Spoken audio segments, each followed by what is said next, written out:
Now it's time to introduce our two speakers. Robert Norlin is the founder and CEO of Association Reserves and a certified reserve specialist. Association Reserves has prepared over 40,000 reserve studies for associations in all 50 states over the last 29 years. He regularly writes on the topic of reserve studies and speaks at industry functions throughout the nation.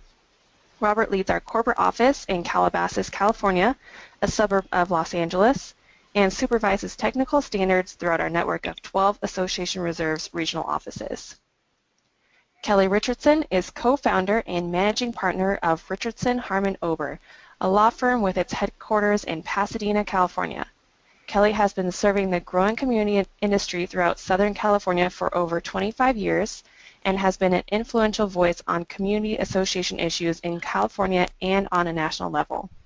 He has received numerous awards as an attorney, writes a column that appears in 14 newspapers, was past president of the Greater Los Angeles chapter of the Community Associations Institute, or CAI, has served 3 terms as a national trustee of CAI, and here in 2016 is serving as CAI's national president.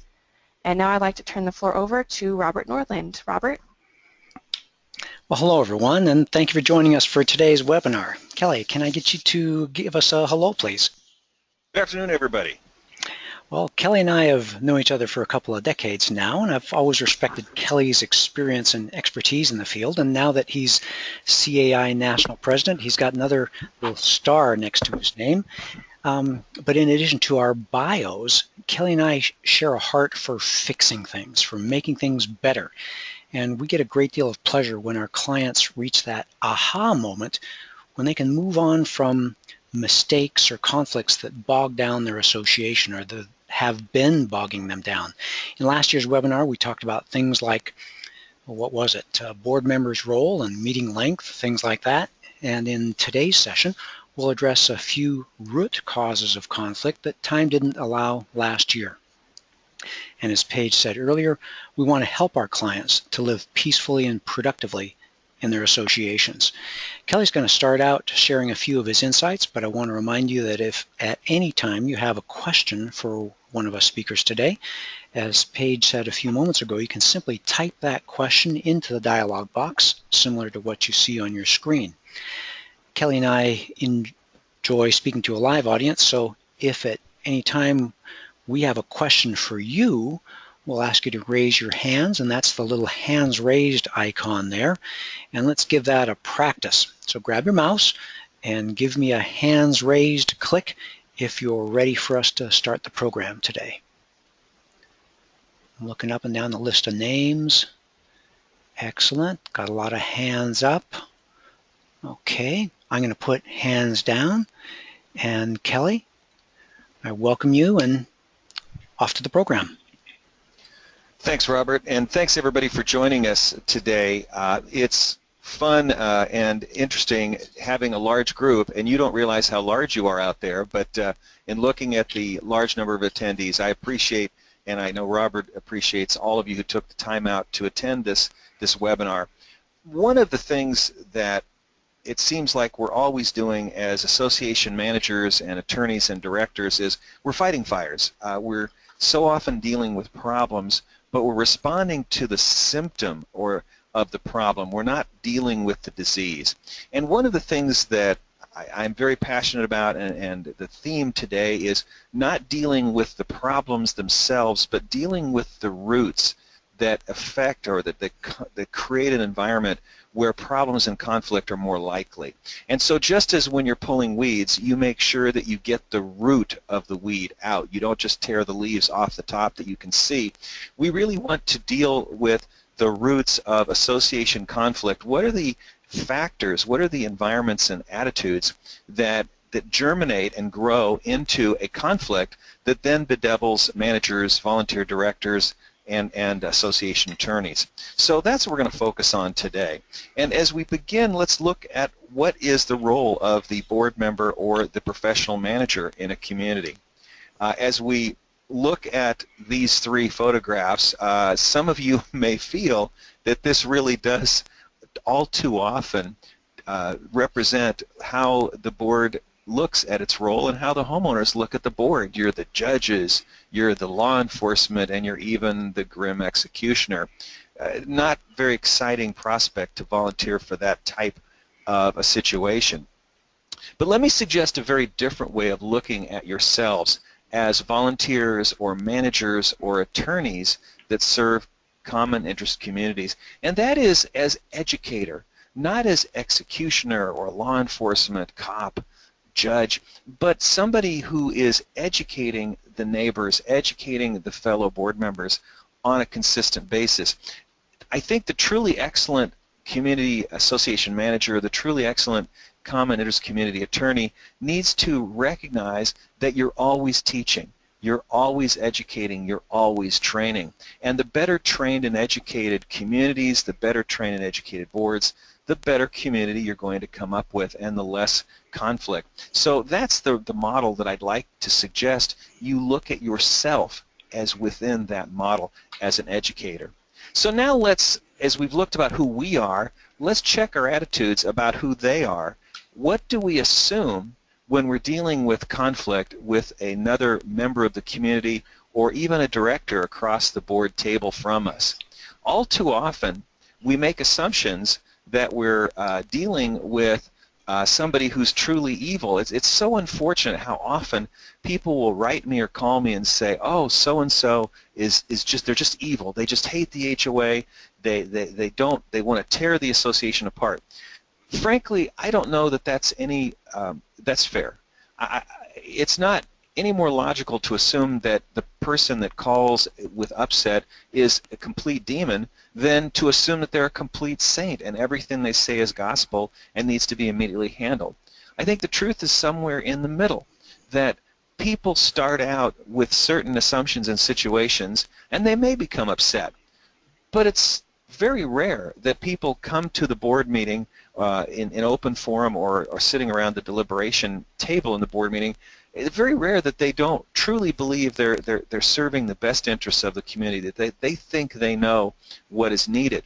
And yes, they may not express it well, but I think a healthy way of dealing with people is don't let people jump to the evil conclusion. Give people a chance. Give them an opportunity to deal with you. And yes, they may be upset, but if we look at them as a person who's not bad or good, but who has certain information and has certain problems that need to be dealt with, we may find ourselves responding to conflict or to the potential of conflict in a much better way. Now, here's another issue in terms of information, is we, in terms of the general real estate owning public, we set ourselves up for failure by not continuously emphasizing the basic concept of common interest community ownership. Shared ownership, that's the concept. And as communities, we need to always focus on educating our neighbors, our boards, in the concept that we have a shared interest. The whole reason associations are beneficial is because it allows people to do things that they couldn't do individually. Shared ownership, shared control, shared responsibility, and of course the shared cost. Now, if you're going to share something, that means somebody else is going to have their hand on the steering wheel with you. And most of the time when I see folks that are upset with the concept of common interest communities, they're upset because they don't really want to share. They want to drive the bus themselves. Well, if you're going to drive the bus yourselves and you don't want to answer to anybody and you want to take care of all the cost and responsibility, then maybe a common interest community isn't for you. But on the other hand, I think we don't sufficiently emphasize to homeowners the benefits of shared ownership, control, responsibility, and cost. Here's another example on the screen here. As you look at a condo patio yard, a balcony patio, the first reaction is always, it's mine, it's mine, it's mine. Well, they forget that most of the time these areas are designated as exclusive use. And because nobody has ever explained to homeowners what is exclusive use and what actually is the real estate interest that they own, they look at that patio yard, they look at that balcony and say, this is mine, it's my exclusive. And so the board can't tell me what to do. and it's my area. Well, they miss the next couple of words in the description. In California, we call these exclusive use common areas. In other states, as you're listening, you may have different names, but the basic concept is the same. This is an area that is part of the common area owned by the entire community, but it's used simply by one of the unit owners only. And we often don't realize that the average real estate purchaser, when they buy into a condominium type property in particular, they see the word exclusive and they don't go to the next word, which is, oh, it's not my exclusive ownership, it's my exclusive use, and it's still common area. A lot of times, folks, when people appear to be flaunting the association rules, and they put the bicycles on the balcony when they're not supposed to be there under HOA rule, they're not often flaunting or the rule on purpose. They may not realize that the balcony is under association control. Yes, they get to use it, but it's our balcony. We all control the balconies for the benefit of the folks in the community. So right there, one of the banes of the community association lawyer existence are these disputes about how people use exclusive use areas, and we can really cut a lot of those disputes down if we consistently educate our homeowners. Remember, we all share control of these, even though we individually use these areas, and that can help a lot. Again, this is one of those classic examples where don't go in assuming people are disrespecting the association governance. They may not truly understand that this is something that they share with the community. It's not mine, it's ours. Okay. So the next concept is kind of related, and that is that we need to keep in mind that most, particularly first-time homeowners in common interest communities, they're coming in with expectations that frankly are not realistic because nobody's told them any different. We think that because we have a deed to the property that it's our castle, and so we think of independence and don't bother me, and this is mine. They also often assume that because it's an apartment that I own, that somehow that's going to be a higher quality residence than the apartment that I rented right across the street. And in most jurisdictions, condominium construction standards are exactly the same as apartment construction standards. The only difference is the paperwork. You own the condominium while you rent that apartment, but structurally they're typically the same. So they assume because they spent $800,000 for that condominium apartment that it's going to be qualitatively very different than the $900 a month apartment that they rented before they bought their condo. And so they assume that they're not going to hear noise in the hallway. They assume they're not going to hear footsteps overhead. And unfortunately, that's just not true. So a lot of times you're having people coming in that really don't understand what they're getting into. Another issue, again, and you see the common theme here in education, is that a lot of our homeowners are coming into the communities and they really aren't being told by the real estate professionals, hey, those CC&Rs, you need to read those every bit as carefully as you do the purchase contract. Unfortunately, the reality is that I think the vast majority of owners come into a common interest community and they get the CC&Rs, they get the bylaws and the community rules, and they figure they're going to look at it at some point in the future. And that's a real mistake because they're not going to find out until after they become an owner that they can't park their recreational vehicle in the driveway, for example. Or they may think that they may not realize that the association limits people to one pet and they may be moving in with 3 pets. Had they reviewed the CC&Rs, they would have found that pet limitation. So one of the problems that we have is a lot of our members are coming in and learning after the fact all the do's and don'ts of that shared ownership situation. So again, we need to educate folks as much as possible, and frankly, one of my challenges in the real estate community is trying to educate realtors and brokers that they have to get folks to look at the governing documents before they become owners, not after. In my newspaper column, I think I've mentioned at least once or twice a year, I beg the general real estate owning public, please don't look at this as boilerplate. This is every bit as much a contract as your purchase agreement document. You didn't sign it, but it's a contract because it's been recorded and it's a covenant that runs with the land. So be aware that people didn't look at this stuff. So again, have a little more understanding when we're getting into those enforcement situations, and to the extent that you can educate people as they're coming in. Wouldn't it be wonderful if every association a manager had a letter that went out when they send the disclosure documents to a prospective buyer?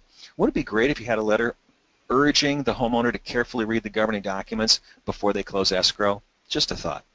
All right, another source of conflict or misunderstanding in associations is often that we just don't realize people are not seeing the same thing you're seeing. There's the old parable of the blind monks that were introduced to an elephant, and all of them had in contact with different points of the elephant. The one person held onto the tusks and said, "Wow, this is like a log." It's another person touched the trunk and said, "No, it's a giant snake." Another person touched the leg and said, "Oh, this is a mighty tree." Were any of them lying? But all of them were experiencing something completely different than the other people. That's very much analogous to homeowner communities, commoners communities, in that a lot of times people aren't going to see the same thing. They're not going to have the same information, and so they're going to report something that you as the board or manager don't know, or you're going to tell the homeowner something that they don't know. It doesn't mean that anybody's lying, but I think we need to, again, be more lenient with people and start from the assumption that they may not have the same knowledge, they may not have the same observation as we do, and that may help diffuse situations of conflict. Another important concept that will help reduce conflict, and within boards in particular, is we have to unlearn something. We spend our whole life learning. Well, here's one time I'm going to ask you to unlearn something. We learn that certain things from our daytime experience in the workplace, in education, whatever our field is, but our volunteer experience is completely different.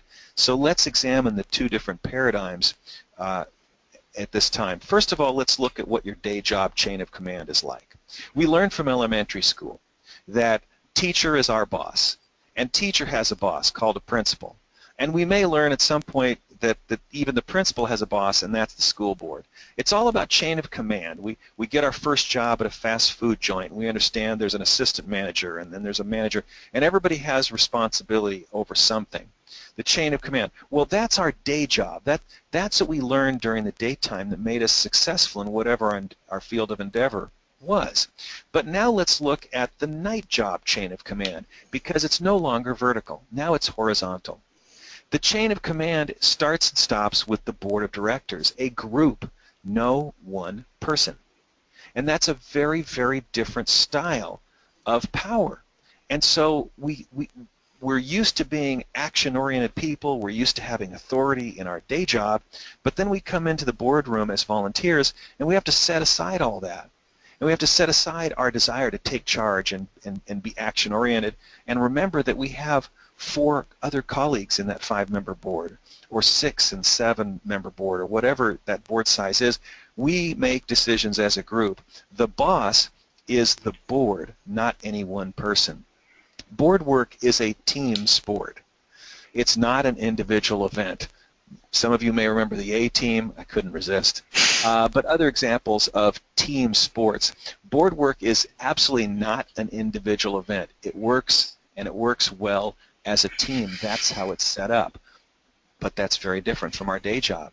And one of the people most affected by this change is the president of the association. Here's a day job president, Mr. Obama, who of course can write out an executive order, and it happens. He can send ships around the world. And then there's this other guy here who used to have a reality TV show. Who would have thought he'd be famous now in 2016 for a completely different reason? And you remember his tagline, "You're fired," right? Well, these are day job presidents, but the nonprofit president is very different. The nonprofit president has some very limited powers. They call meetings of the board. They set agendas, usually, hopefully, with the professional manager. They chair the board meeting. There's only one vote in that meeting. And they appoint committees. If their bylaws provide for that power, they may form task forces. But they're the leader, they're not the boss. The boss in the nonprofit common interest community is the board of directors. That's the boss. And so it's a very, very different paradigm.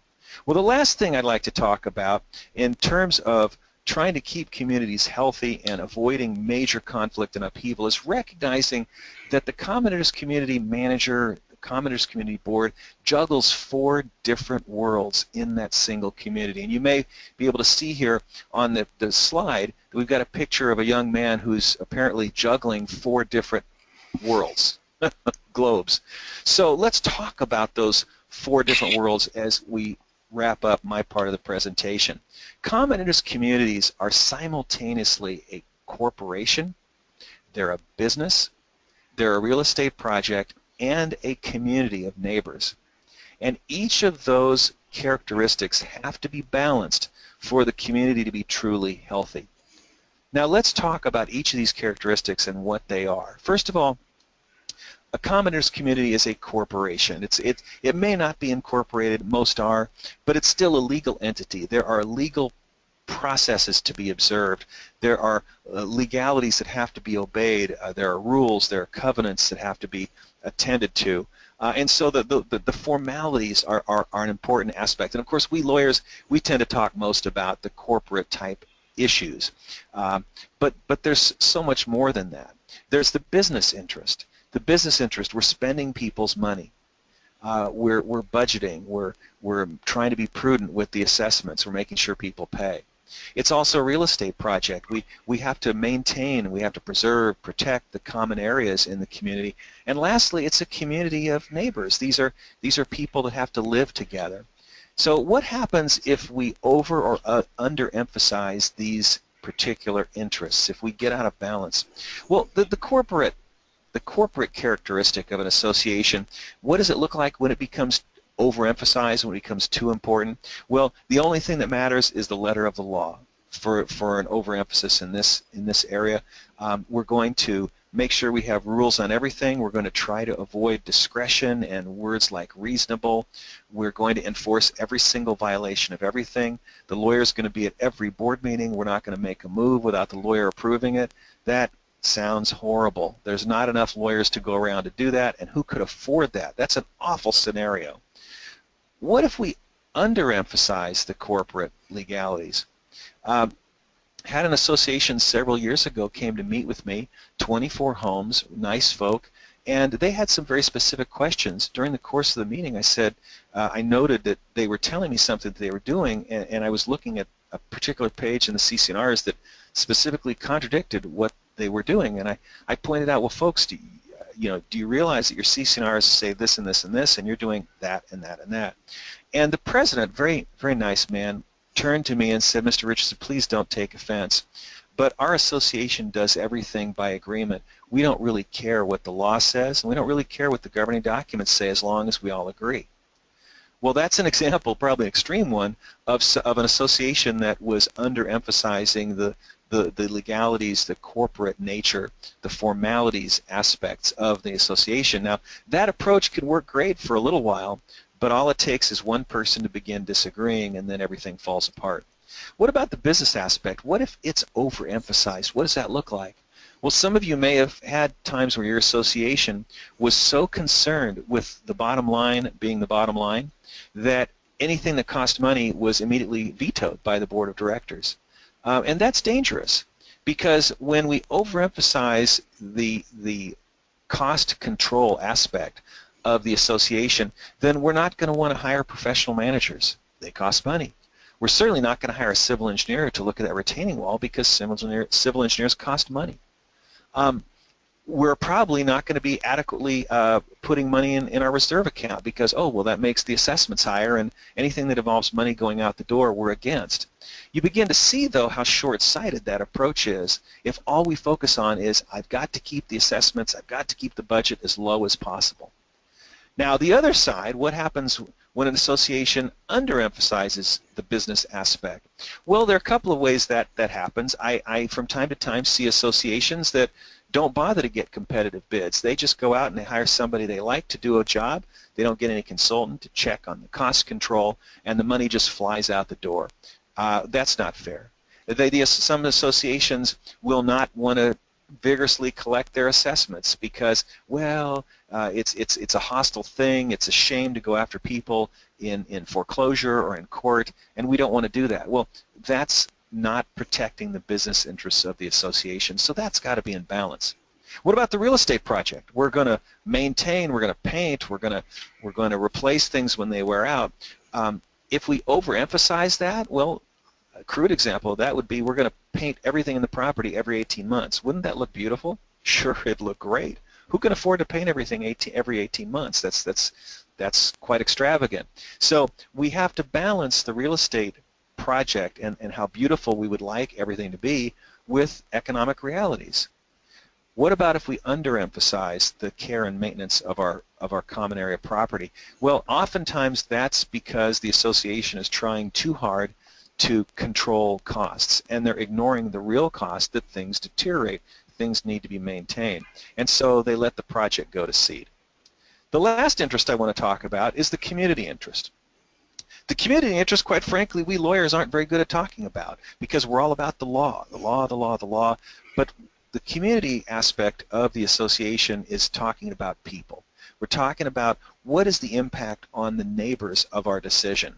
Is this a situation where maybe we legally can do something, maybe we can afford to do something, maybe it might be a nice enhancement to the property, but you know what? The community doesn't want it. Or maybe it's going to be something that, even though it's the board's authority to take this action, it's going to be divisive because we really should at least consult the community on this decision. That's how the community aspect needs to be attended to. When this is not sufficiently attended, and I'm sorry to say that it's probably one of the more commonly underemphasized of these four characteristics, when we're focused, we're not thinking about the community the board of directors is running on, it's not listening to people in open forum, it's not having town hall meetings, it's not communicating very well, it's not exercising discretion, that we're not going to enforce every violation no matter how technical of the rules. That's when community is underemphasized. Can community be overemphasized? Well, sure. That 24-unit association that came to meet with me several years ago, that would be a prime example of an association that says the only thing that matters to us is community. We don't care about the legalities and corporate stuff. We're not even that interested in the business aspects. As long as we agree on it, that's the only thing that matters. So when we overemphasize community, we're probably going to be less likely to collect delinquent assessments because, well, that's unpleasant and people are struggling. So we need to have that in balance as well. We need to have the legalities, the finances, the real estate, project maintenance, and the neighborhood aspects all balanced. If we have our community going through struggles, oftentimes managers, directors, volunteers, you may find that one or more of these four characteristics have fallen out of balance. They're not being sufficiently attended to. So check your association and see how you're doing on these. If you're healthy right now and things are going great, this is a perfect time to make sure that you continue to keep these in balance. And as you're making good decisions as a board or as managers, you're keeping in contact with all four of these values. And that will lead to a much less conflict-oriented community and a much happier environment for your common interest community neighbors. So with that, Robert, what are some other sources of conflict? Well, actually, I was sitting here thinking the unfortunate reality that conflict is real at community associations. It can arise from a number of different sources, and you were talking about the different things that get out of balance, and I was thinking that there's problems with conflict when you have scarcity. It could be scarcity of time. You don't know, haven't taken the time to read the governing documents. You haven't researched it. You haven't taken time to learn something. Scarcity of money, scarcity of power, not comfortable sharing it.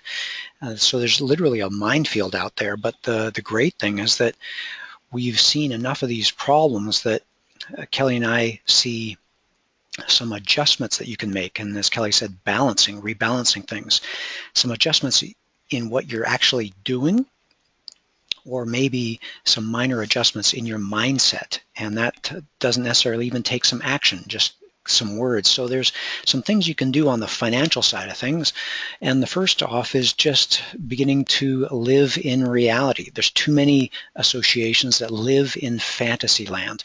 They're deficit budgeting every year. They are running a deficit, and that's causing scarcity of money, and that's causing tension and conflict. And just a few dollars more per month, a few dollars more per year, make those problems go away. They're failing to acknowledge the reality of bad debt, delinquencies, surprises that always happen. Might be an insurance deductible, a necessary touch-up repair, enough money for your reserve contributions. It's having enough margin to run the association. And the important thing to understand is that don't keep doing the same thing and expect different results. You can't expect a fairy godmother to come to the rescue. It's just not going to happen. There's a reality factor out there that the boards need to address with respect to their budget. And then another item that we see regularly is associations thinking that reserve contributions are for the future. Now be careful with my words here. This is just a mindset, a perspective, because reserve expenses by and large are in the future, but the contributions you make as part of your budget offset ongoing deterioration. The ongoing deterioration happens every day, happens every week, happens every month, and it's only fair that current owners pay their fair share of that fractional daily, weekly, monthly deterioration. And the great thing is the future is going to work out just fine if everyone takes care of the present. It's fundamentally unfair to not pay your fair share. And if someone says, I don't want to pay reserve contributions, it's not my problem, the answer is, it is your problem. You're using it. It's deteriorating while you own a unit, while you own a home at the association, and it's unfair to press your responsibility, your cost, onto someone else. And talking about cost, Kelly touched on this when he was talking about the balance of the real estate there at the association. It's very expensive not to maintain the common areas. It has the effect of a net higher expense for the association and lower property values.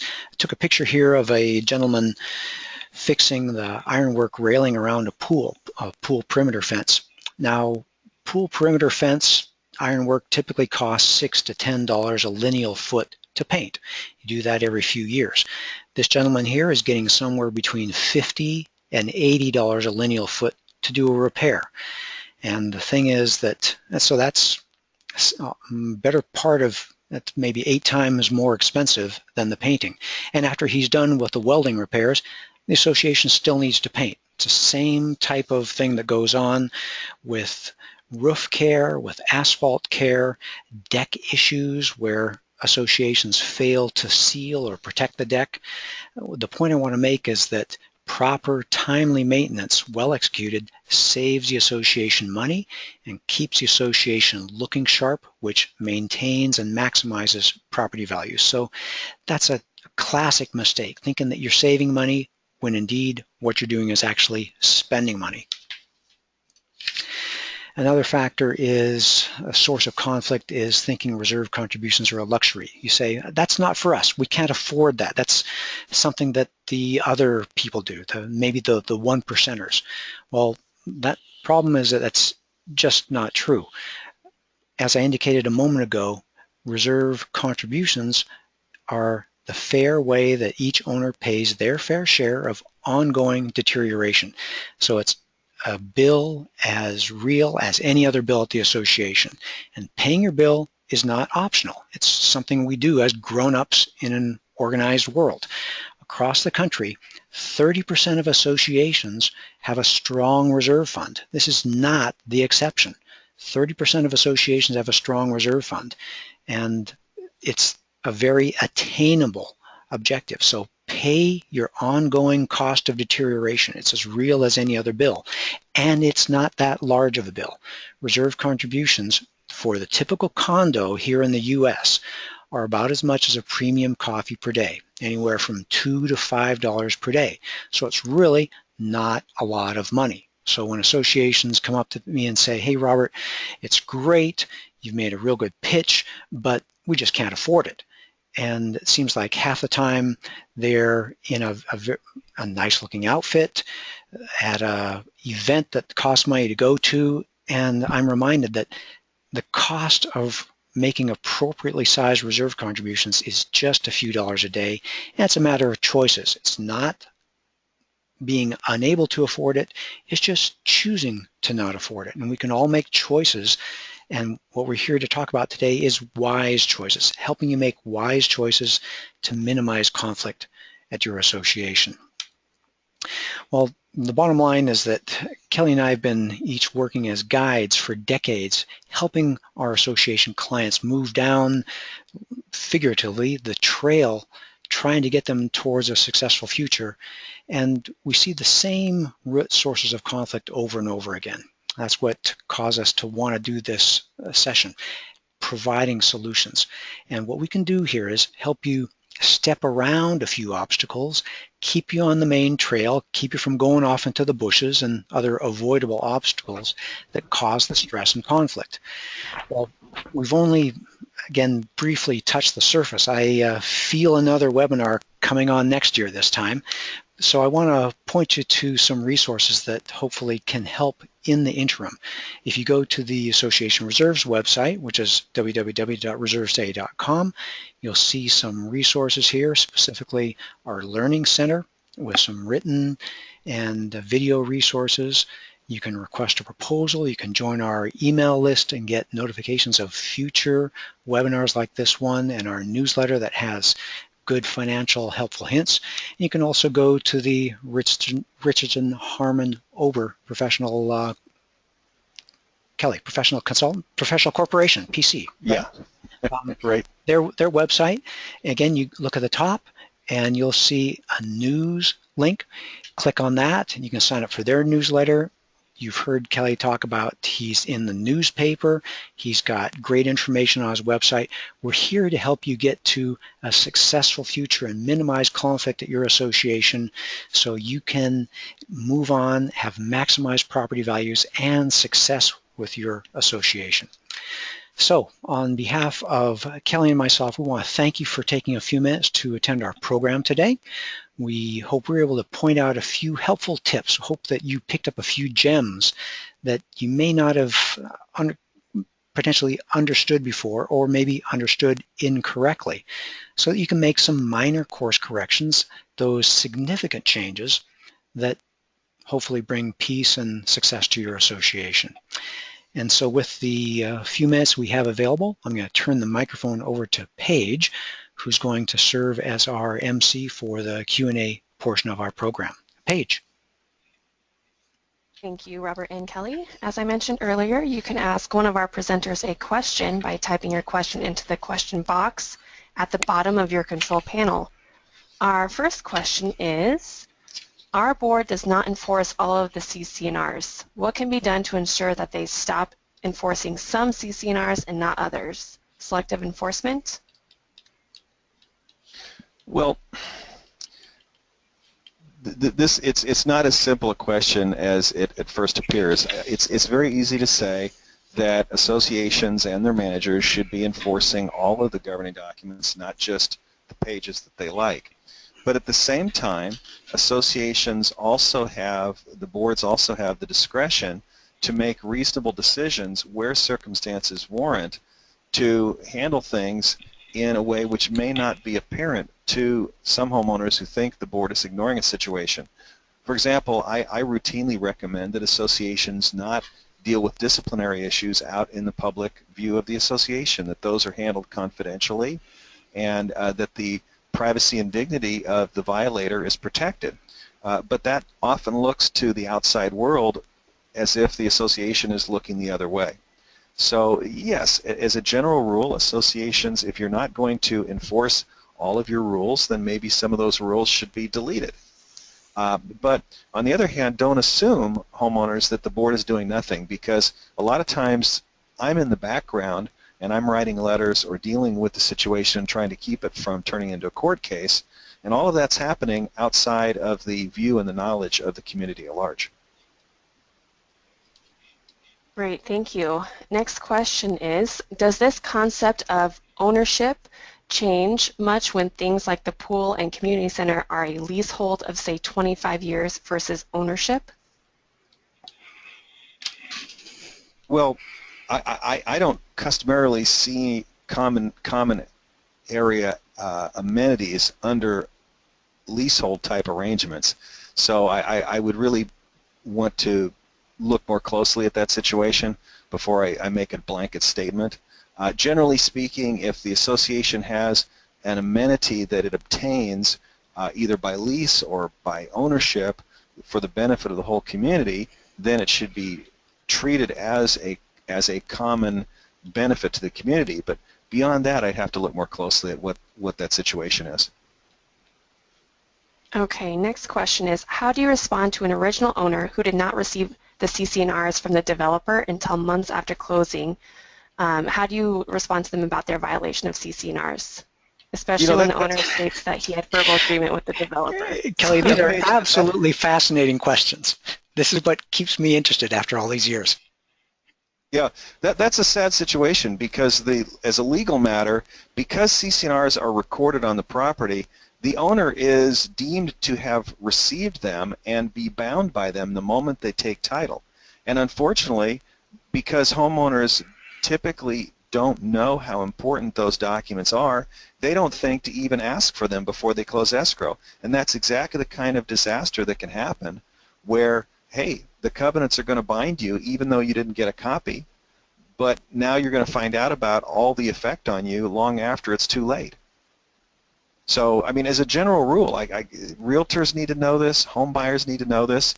You've got to make sure you look at those governing documents, those rules, those use restrictions before you close escrow.